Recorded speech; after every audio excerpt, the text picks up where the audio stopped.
Dear parents, dear students, உண்மையில் காலமாற்றம் அறிவியுகம் என்பது பல விடயங்களில் எமக்கு தென்படுகின்றது. பாருங்கள், எமக்கென்று ஒரு விடயம் சம்பந்தமான அறிவோ ஒரு விடயம் சம்பந்தமான விடயத்தை தெரிந்து கொள்ள வேண்டும் என்றால் நாம் முன்னர் என்ன செய்வோம்? அந்த விடயத்தை தெரிந்த ஒரு நபரை தேடி அலைந்து அல்லது அந்த நபருக்கு தொலைபேசியில் தொடர்பு கொண்டு அல்லது அது தொடர்பான ஒரு புத்தகத்தை தேடி புரட்டித்தான் அந்த விடயத்தை தெரிந்து கொள்வோம்.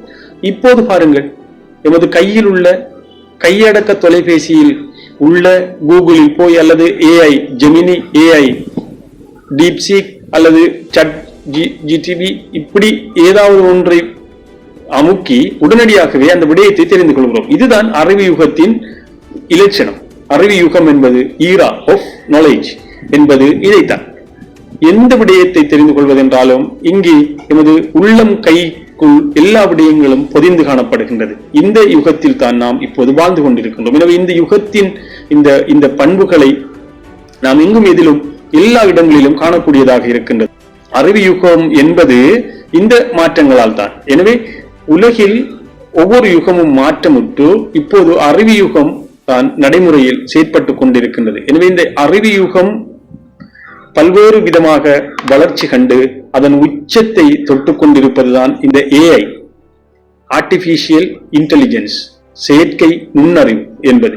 அதாவது மனிதன் செய்யக்கூடிய எல்லா விடயங்களையும் இந்த செயற்கை நுண்ணறிவின் மூலம் கண்டுபிடிக்கப்பட்ட அந்த மென்பொருட்கள் செய்கின்றன. இது ஒரு யுக மாற்றம். இது ஒரு பல்வேறு விதமான ஒரு புரட்சி என்று கூட இதை சொல்லலாம்.